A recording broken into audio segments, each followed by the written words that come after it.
What's going on, everybody? It's Brian Trippe. Welcome to another episode of the Alaria Masterclass podcast. We are Alabama's only real estate podcast, and we are on episode number 75 of our interview show. We're about going on a year and a half into this thing.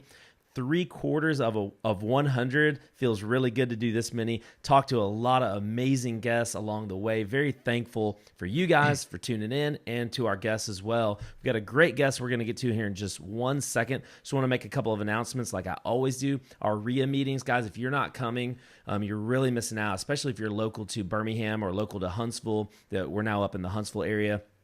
Guys, our RIA meetings are incredible. We've been cracking 200. I think we're going to be able to get to 300 by the end of the year. Very, very excited about that. Bringing in quality speakers. We meet on the second Thursday night of every single month. Check out our meetup page or our Facebook page to get specific times and locations and details. We've got some incredible speakers coming up throughout the summer months. One of my good friends, Mr. Tom Kroll, Mr. Wholesaling Inc. himself, is coming in June. So we're very excited about that. Got some great speakers lined up. Go to meetup.com/Alaria, ALAREIA. And you can also check out our Facebook page, facebook.com/Alaria. And then we do quarterly workshops as well. Every 3 months, we're doing some live trainings. 3 full days. You get me, my good buddy Joe Turney does a lot of the fix and flip stuff, but you get 3 full days of real estate training for a very, very ridiculously low price. If you want to learn more information about that, you can go to alariaworkshop.com. Again, it's ALAREIA workshop.com. Those dates are going to be May 31st through June the 2nd, 3 full days, May 31st, June 1st, and June 2nd. Definitely check that out. So I want to jump right into the show. We have got Mr. Ron Phillips. How are you doing today, Ron? Man, if I was any better, I'd be twins. I'm doing great. That's awesome, man. Ron, first of all, thank you so much for your time. If you guys don't know who Ron is, you definitely need to kind of learn a little bit more about him. He has RP Capital. First of all, he sells a lot of turnkey rentals, does a lot of rental selling nationwide. And recently he's been doing some apartment syndication deals, and we're going to talk about all that. I was very interested to have you on the show for a lot of reasons, Ron.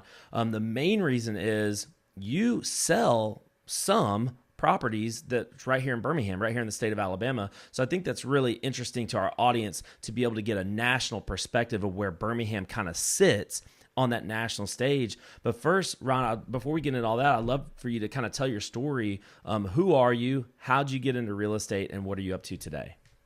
Well, I'm from Missouri, and man, I grew up so we have very similar backgrounds. I just read your book, and your book is great, man. Everybody should pick it up. Nothing's for sale, which, man, I think as you hear my story, there's so many parallels. It's really kind of funny. But I was in sales most of my life after I got out of the military, and I had risen up in a company to be the basically number 2 to the owner of the company, and then, man, everything just kind of went sideways with the company. Owner got a divorce, and some other things financially happened, and it was kind of over. I found myself unemployed all of a sudden from this high-paying job. And I had been reading this book called Rich Dad's Guide to Investing that I traded for another guy. I had The Millionaire Mind. I traded it to this other sales guy, started reading it, and I thought, man, this real estate thing sounds really cool. It was about that time I was looking for a job, and I found this, help wanted thing, millionaire seeking apprentice, which, now is in magic marker all over signs all over the country. You can find them everywhere. Right. But back then it was actually a job. I literally thought it was a job. Wow. And I went there, and it was this guy's sales pitch to a boot camp, which I attended. The guy did a really good job with the sales pitch. And his whole deal was, I'll teach you how to do it. Come do my deal. And once you learn, then I'll fund your deals. We'll split them 50-50. You go do all the work. I'll do the funding. It sounds like a great deal. The problem is the first deal that we submitted to him, they rejected. And they never really said why. I just don't think that they really did that many deals with their people that they put through. I think it was mostly a seminar thing for them. Mm-hmm. But after I got over my disappointment, I realized that he had taught us how to do it. So we just went and did it. Right. Me, my brothers, we went and did it. And and I think we made just under $20,000 in right around 30 days. And it absolutely changed my life. Kind of like that $10,000 you made, just like this aha moment that was like, oh my gosh, this thing actually works. Totally. Ron, what year was that? Like, I don't remember. Like late 90s or early 2000s, one of the two. Well, I Maybe just it want was to like get some perspective. 2001. This wasn't So last year. No, it was a little while ago. Yeah. Well, It cool. was a bit. So you had, I had hair, man. I had hair. That's how long ago it was. 90. So I graduated high school in 98. I started losing my hair in 99. Oh, crap. Well, anyway, it was after that. So talk about, we're going to talk about a lot of things today, but I think that's really interesting what you brought up. You know, just like you mentioned the 10,000, I made $10,000 on my very first deal. It was a wholesale deal, and it completely changed my entire just outlook and perspective and mindset on things. Talk about that for you, actually being able to do that and see that this real estate thing actually does work. Yeah, and the reality was it wasn't even that hard. I mean, that's not to say that it's more hard to find the deals, but to actually put it through the process and make money on the back end was not hard. It was just a process thing, right? And the sales and marketing piece I already knew how to do because I had been in sales. I think where most people fall down is that they don't have that piece. And the process piece of this deal is not really that complicated. You can teach anybody to do that. Negotiating, however, and then finding a buyer on the other end, those two things I think where most people have their struggle. But for me, that was cake because that's what I had been doing. Wow. And so I had all of the pieces to put this thing together, and it completely altered my mentality because I had already been on that path because I read Millionaire Mind and I read Rich Dad's Guide to Investing, and I started to understand and see. But when the check arrives and you actually get some, you get this feeling of, oh my gosh, this theory that I've been studying, this is legit. I have proof that this thing works.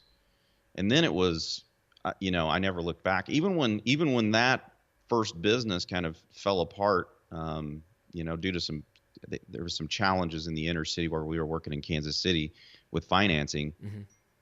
I knew that the real estate thing, I knew that was the ticket, right? And so I just switched and went into another avenue in real estate, which also paid off. Yeah. So Ron, continue with your story. So take us from when you did your very first deal to getting into Turnkey Rentals, because that's kind of your core business and has been for quite some time, selling turnkey rentals. Right. Take us through that progression. How did you get from A to B there? So a lot of times I think in business and in life, we get these doors slammed on us, and it's because there's something bigger and better on the other side. When the door slams, though, a lot of times it's hard to see there's another door you're supposed to walk through. Yeah. Well, in the early 2000s, I think it must have been like 2004. There was some fraud in Kansas City, and especially on HUD loans. And so HUD came back and just said, we're not going to do any more financing unless you have a year on title. So seasoning requirements went from like 30 days to all year. Mm-hmm. And we got stuck with some houses, which we had to turn into rentals. And interestingly enough, during that last year beforehand, we had been buying some of our inventory from people who owned rental properties in the same area. Crazy thing that I noticed was that they seemed to have a whole lot more time than I did.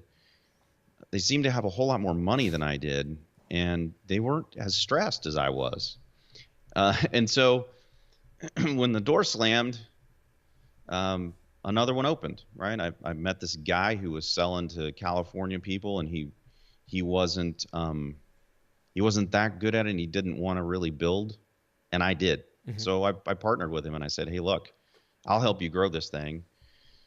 And what I realized really quickly was that the machine that was built there that produced this product, which was a rental property, could be duplicated multiple times, and we could help people who were busy that didn't have time to do it on their own to access the exact same things that we were accessing and that we could scale our business, which would make it better for everybody involved, right? So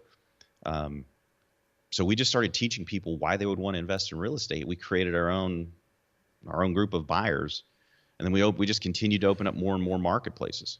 So, okay, got a couple questions. What do you mean you created your own group of buyers?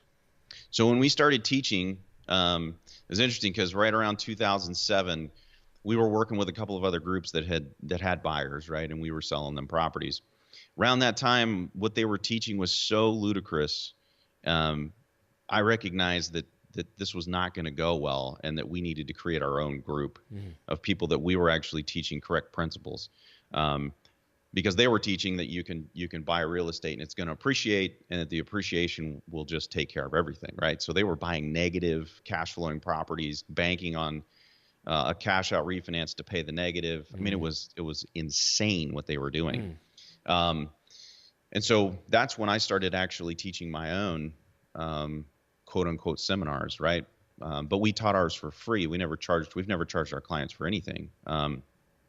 We just gave all the information away for free.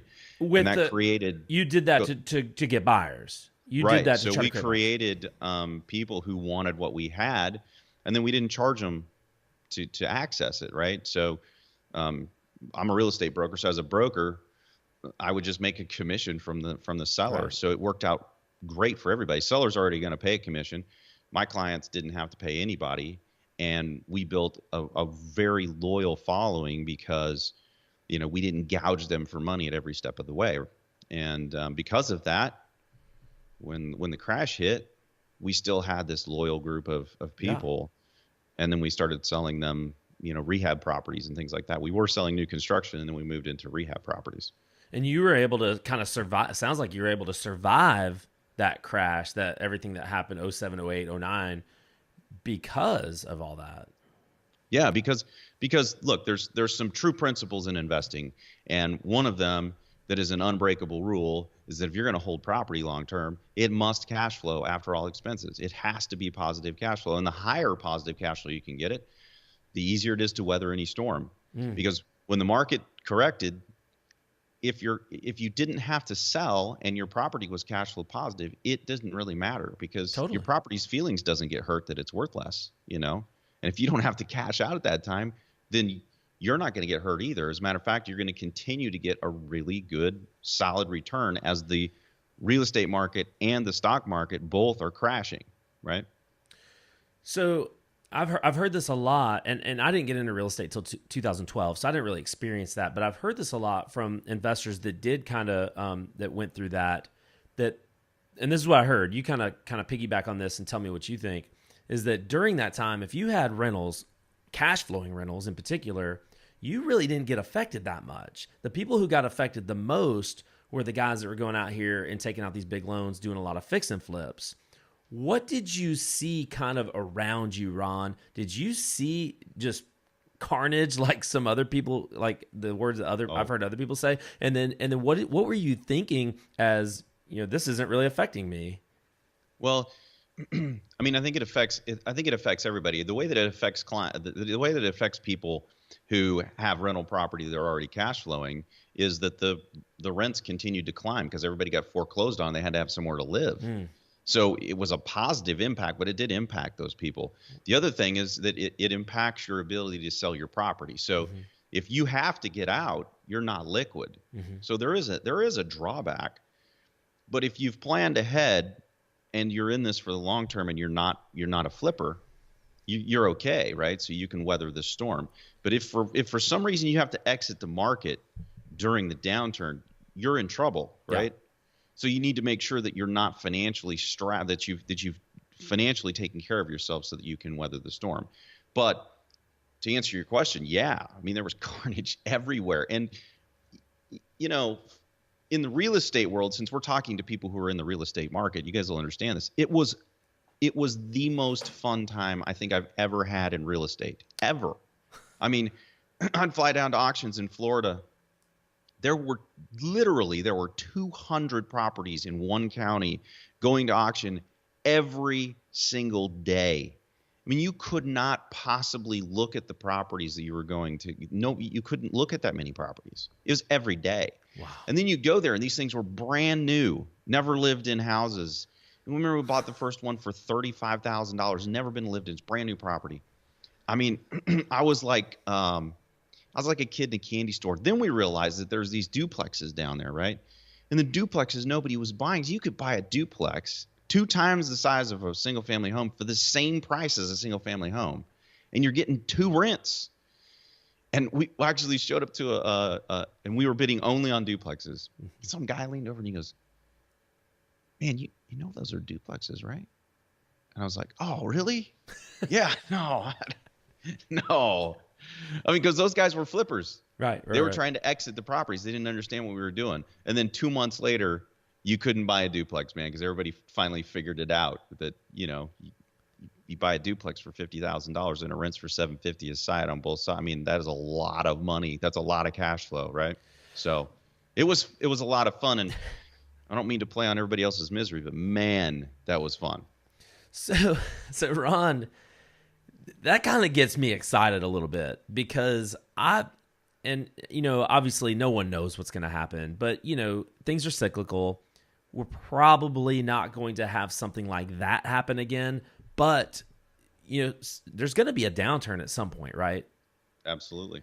So how can what's the best way we can position ourselves today in order to kind of take advantage of what the market will bear in the future?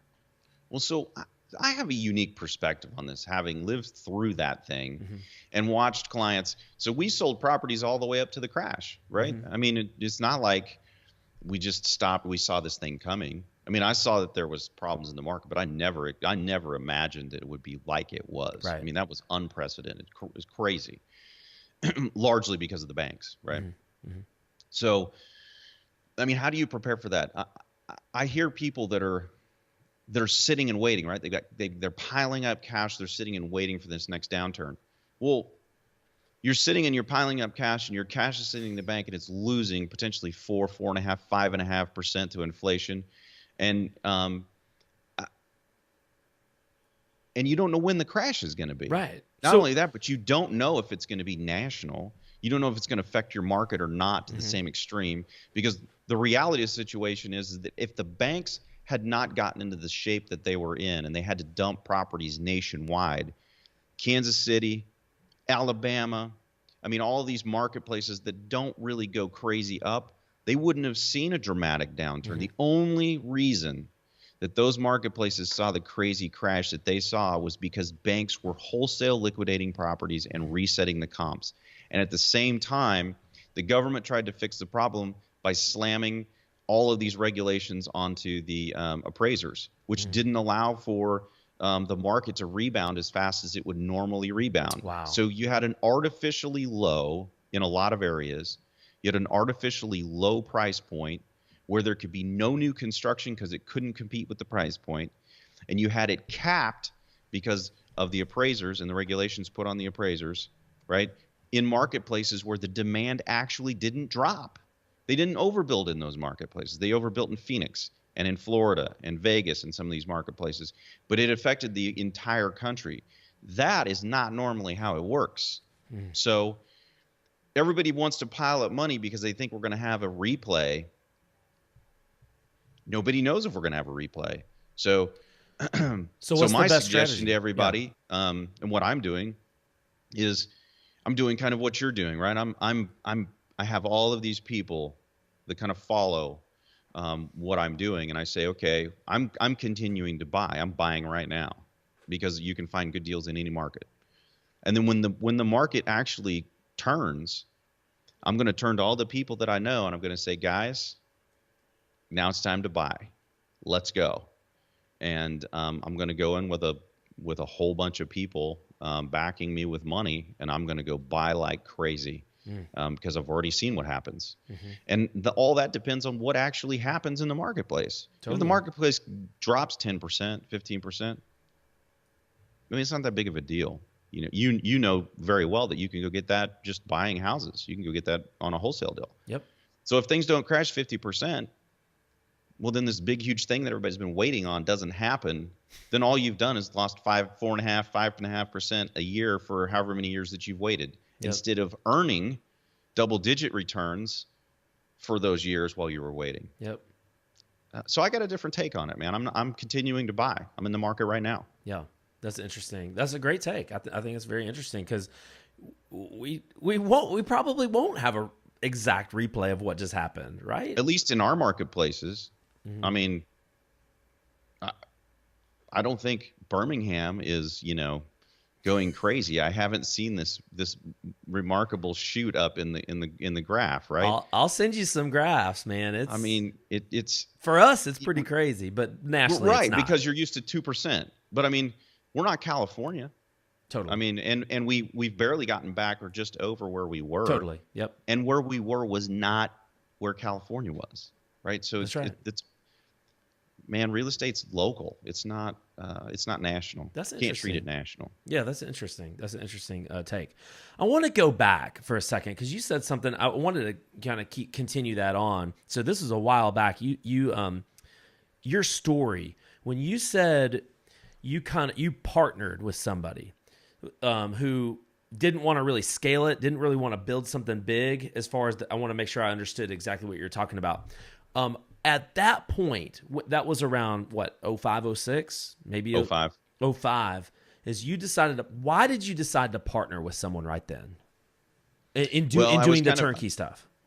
Because I was kind of new to the game. He already had infrastructure built.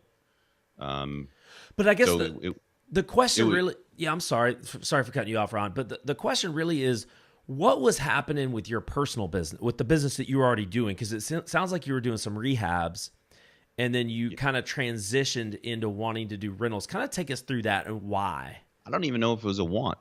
I literally had the door slammed. I don't remember how many houses that we had, but we couldn't sell them. I mean, we were de facto out of business overnight because of the HUD restrictions. Yeah, because the place in Kansas City where we were selling, which was kind of in the hood, the only way you could get a house financed was through HUD. You couldn't get it financed any other way. And our business model didn't allow for 12-month seasoning. There was no other option. So we had to renegotiate with the banks, and we had to put tenants in our properties. And that just kind of opened my eyes. Because before, we sat down with these guys who own rental properties, and you probably can appreciate this, but man, when you get a $10,000, $20,000, $30,000, $50,000 check from a rehab or wholesale, it's like crack, man. It's like it's this fast hit, right? And rental just doesn't seem very sexy when it's a few $100s a unit. I mean, I never could understand why someone would do that. Right. Then I got forced into it. I had to look at it a little differently. And when I actually started running the numbers, if you actually look at it from a return on investment perspective, and you start to understand what the rule of 72 teaches, right? That how quickly you can double your money. I mean, it's a wealth building strategy that it doesn't take very long, but you work one time, you get paid forever. Instead of working one time and then you got to chase, you're on this wheel. If you're a wholesaler, you're a rehabber, you have a business, and it's a high paying business, but you can't exit the wheel. You can't get off, right? Unless you've been smart and you've taken some of your profits and you've invested them into assets that continually pay you. Yes. That is why those people were less stressed. That is why they made more money, because they had spent the previous 20 years building a portfolio of properties that were paid off. And they just, if something happened, it wasn't that big of a deal, man, because their properties were paid off, kicking out, probably $250,000 to $500,000 a year for them. Yeah. So just that, that kind of answers the question, like that big kind of windfall at once versus those little itty bitty pieces. Those little bitty pieces add up over the course of time. They do. And especially if you start getting a bunch of them. And so that's been my business model from the very beginning, is to wholesale, because I didn't start with anything. It's just wholesale and get as much money as I could and just start buying rentals, start pumping into rentals. In the beginning, I was very fortunate. My wife had a great job, and we didn't have to use any of our wholesale revenue To Yeah. live, we could just completely reinvest all of that, and we were able to get a lot of property pretty quickly. So, been very fortunate for that. But I feel like that's the business model. If you don't have anything, you need to do one of the two, right? You need to wholesale or flip, do something to get big chunks of cash, but make sure you reinvest most of that. Absolutely. Absolutely. So it's a job, right? It's either a job or a business, one of the two. And there's nothing wrong with that. They're high paying jobs and they're high paying businesses. But if you don't figure out while you're doing that you actually have to invest at some point, it's not going to be any different than the last job you had. Yeah. I mean, at some point you need to be able to exit when you're sick of working. Yeah, totally. Well, Ron, I want to kind of shift just a little bit. I still want to talk about rentals and selling rentals.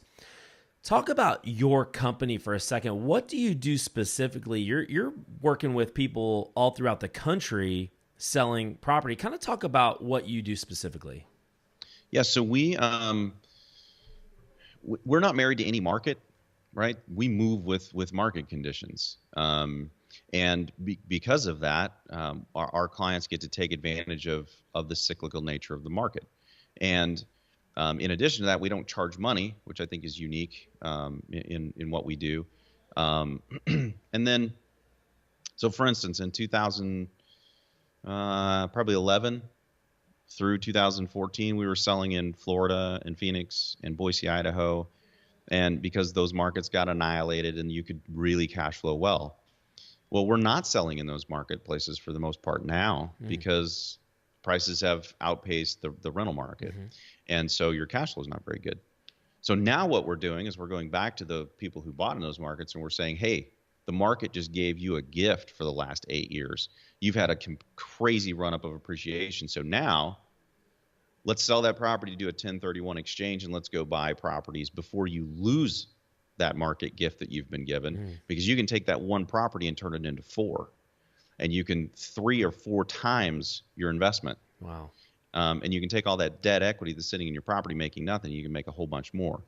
So what we help our clients do is over time build this wealth that you're talking about, but potentially starting with 1 property or 2 properties.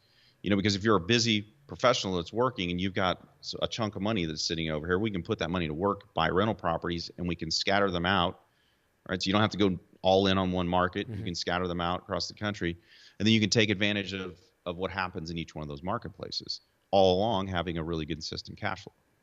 So, Ron, essentially, you're going out and you're educating the market for free.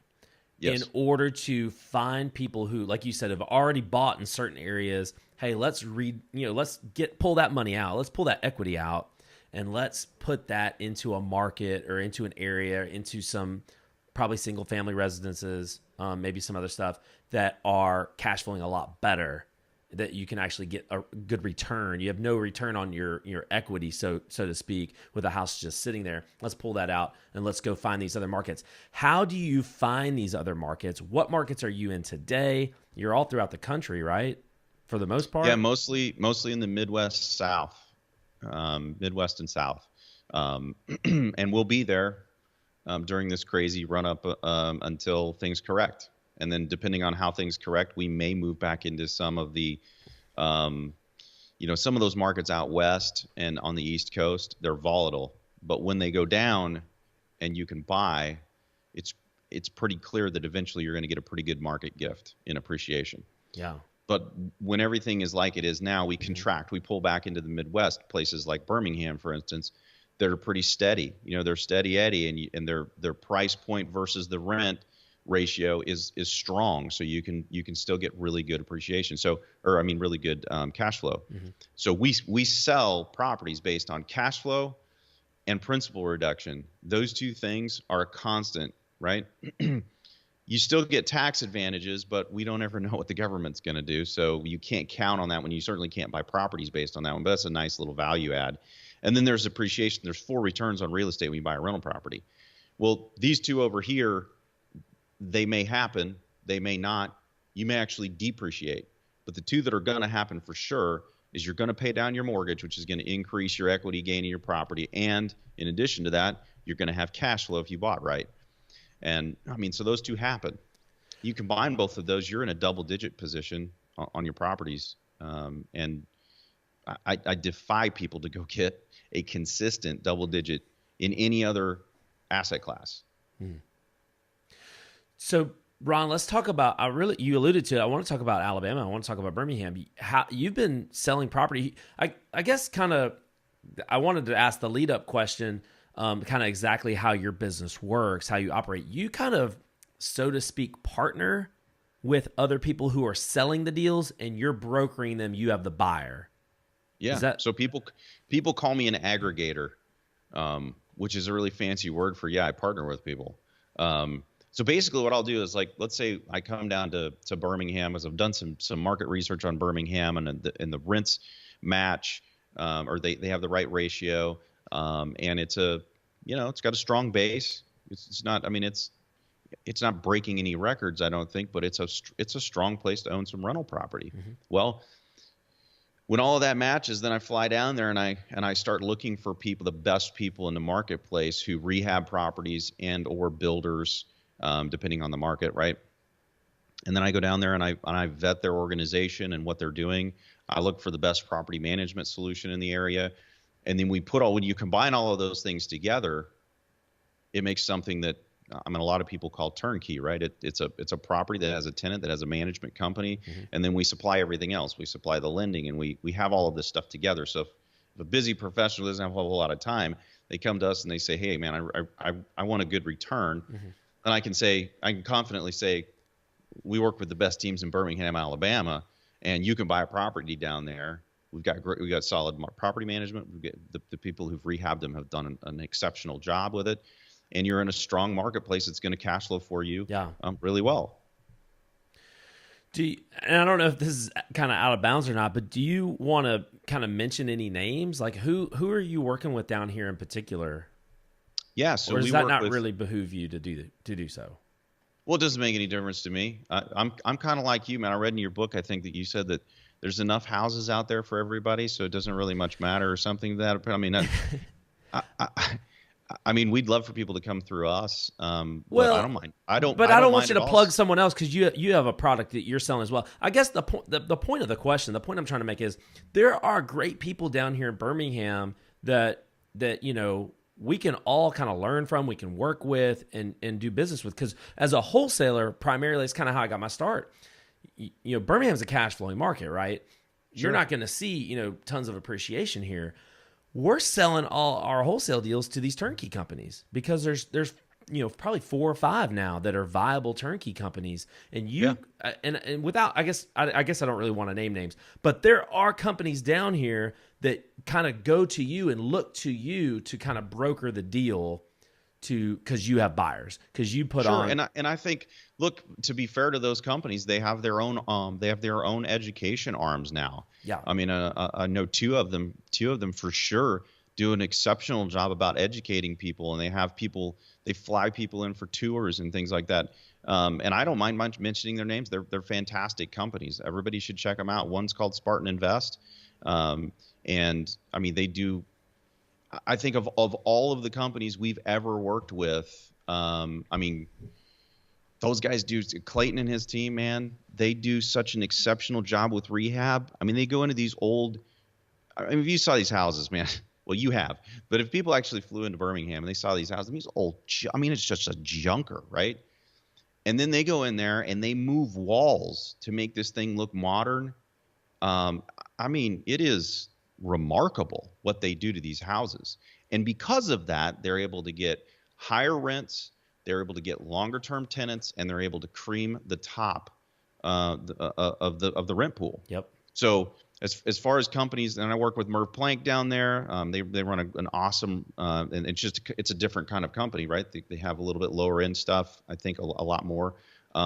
But what they've done on the management side makes it so they just don't have problems. Neither one of those companies, yeah. Both fantastic companies to work with. Yeah. And so what I do for my people is I go into each one of these marketplaces and I partner with builders, rehabbers like these guys, and really market leaders, and we work on these deals together, and we become a de facto marketing arm for these guys to be able to move their product. From a builder's perspective, I can go into a builder who's building single family homes and I can say, hey, I can get you more money from the bank because I can bring you buyers who will buy a house before you build it. And what that does is allows them to augment their normal business using and giving our people good deals on single family real estate. It's a win-win-win all the way around. And so we do that in a bunch of different marketplaces. So we do. Yeah, I think it's incredible, and I appreciate you kind of mentioning, Clayton Mobley was the second guest we ever had on this podcast, episode number 2. Clayton's been a really good friend to us, to Alaria, supported us. Maureen McCann, their sales person. Maureen's awesome. She was on here just a few episodes ago. She's just awesome. Clayton and Maureen and their team, everybody over there really, I don't even know all of them because they've grown so much, but those guys are just fantastic, and they're top-notch human beings too. Yep. And then you mentioned Merv. We had Jennifer Brown, his partner, on our show recently. Within the last, probably 10 episodes, she was on our show as well with Alliance Wealth Builders. So I feel like Birmingham has a really good, strong base of, not only great people, but obviously great businesses, and they're putting out great products as well. Ron, what can you you mentioned maybe a little bit, but talk about Birmingham from a national perspective. You said it wasn't kind of breaking any records, but it's a pretty strong area to get, kind of cash flow. Where does Birmingham fit in that national scale, the national stage? Well, I mean, it's a place that has consistent job growth. Again, I mean, people who are living in Birmingham probably think it's growing like crazy, but when you compare it to somewhere like Salt Lake City, Utah, or these places that are winning, like these massive growing areas and with huge job growth and things like that. It's not doing that, but I think that's a good thing. Is if you have steady job growth that continues to provide more and more renters that have a solid job base, right? So it's not a one-horse town. We don't invest in one-horse towns like Detroit. You saw what happened when the horse got sick in Detroit, man. It was bad. It was really bad. Same thing happened in Vegas. Well, Birmingham and Kansas City and some of these other marketplaces, they have a diverse workforce. So if one industry gets hit, it doesn't tank the entire town. So you've got a stable, strong, well-educated base with which to work with, and you've got prices that are consistently below the national average with rents that outpace the price of the homes. Right. And man, that is a recipe for an incredible investment property. And when you combine that with teams there who understand how to navigate property management and professionally rehab a house, and you've got a place that can consistently crank out these nice little cash flowing engines. Totally. And so, yeah, I mean, I think people have a misconception of Alabama and some of those lower southern states, and the cities down there. Mm-hmm. Especially people on the coast, they just don't understand why people would live there, but they do live there, and they're great people, and there's a diversity of jobs down there, which is one of the biggest things that we look for when we're looking for an area, right? We're also looking for these major companies that come in there like Mercedes and things like that to expand. When we see those kind of things happening along with some other job growth that's adding more and more things on, those are all positive signs that say that Birmingham specifically is a good market for us to invest in. Ron, have you guys gone and looked at Huntsville at all, or maybe even Montgomery? Have you guys gone to any other parts of our state? Yeah, the places that are kind of close around where we are. I think we've actually sold a couple of properties in Huntsville, but we haven't done a ton of business in those areas. Okay, I was just curious. Just because we have to have, we got to have a lot of support in each one of those areas, right? For so sure. we need someone who we can partner with, like Clayton and his team, Merv and Jennifer and their team. We need people like that to be able to work with, and they're not close enough. to those areas. Yeah. Okay. No, I was just curious because we try to cover the entire state of Alabama. I wouldn't want to miss out on an opportunity to ask you about some other areas if you had been there.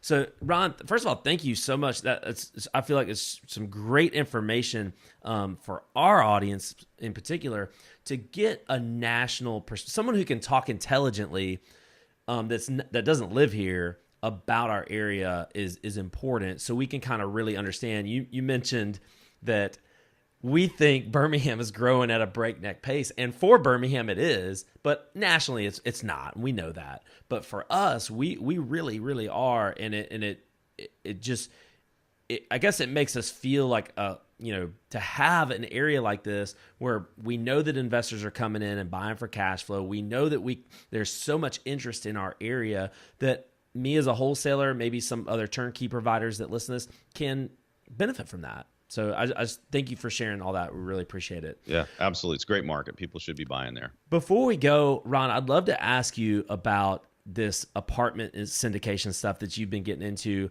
because first of all, we haven't talked about that on our show 75 episodes in, and I'm just personally curious, what is that? What is apartment syndication, and I guess what is it, and how can people learn more about it? So it's basically, we go out and we look for apartment buildings between $2 and $20 million. And we look for them in the same areas where we already have our management installed, right? So we're looking in specific marketplaces, and each one of those marketplaces meet the same criteria that we were just talking about. Right. And we're looking for B and C class apartment buildings, which means they're not the brand new nicest thing on the market. They're kind of probably the same kind of houses that you guys rehab, right? Sure. Working class, workforce housing, right? And then what we do is we put together a private placement memorandum, which is a fancy word for something the SEC makes you do so that you can remain legal, because we're pooling money, right? Right. So we'll go out and we'll get investors, accredited investors, and they'll invest capital into the company that's buying this piece of real estate. Gotcha. And then they get a return, and we manage the asset. So who is this right for? It's right for someone who literally doesn't want to do anything. I mean, so owning a piece of rental property, as you well know, there's work involved in that. Even if you have a management company there, you have to be involved with the manager. For sure. You're going to know when things break. Yep. You're going to be involved in that whole process. Well, when an investor buys shares in the company that owns this property, quarterly, I'll send them a report, but I'm probably not going to break down every single thing that happened with that property during the quarter, because I'm managing our management team, and we're making that thing work, and we're just paying out returns, right? So it's a very, very passive way to invest. So if you're so busy that rental properties you found aren't for you, and you're an accredited investor, or you've got quite a bit of money to work with, this is something that could be beneficial to you, because you can still do really well in returns, but you don't really have to do a whole lot. For sure. Yeah, and it's a way for me to be able to move into the area that I'm heavily investing in right now, which is multifamily apartments. Gotcha. And I'm just taking a whole bunch of partners along with me, I guess, on the ride. That's awesome. So, Ron, if someone wants to reach out to you because they might be interested in buying a single family residence, might be interested in partnering with you on some deals, like some apartment deals like that, what's the best way for people to reach out to you? They can call our office. That number is 801-990-5109. 801-990-5109. Where you can look us up online. It's RPC Invest, stands for RP Capital, rpcinvest.com. And perfect. Yeah, I mean, the first thing we're going to do is just kind of assess where people are, so we kind of lead them down the right path for what their goals are, I think. That's awesome. Don't try to break your neck while you're driving to write that down. We'll put it all in the show notes. It'll be right there for you. Look up Ron, get in contact with him. Ron, thank you so much for coming on the show, and thank you for all your kind words about not only me, but Birmingham as well. We really do appreciate you. Absolutely, man. Absolutely. Glad to be here. Thanks for the opportunity. Yes, sir. Thank you so much. Guys, go hit that subscribe button, rate us, review us. We love you. We'll see you next time.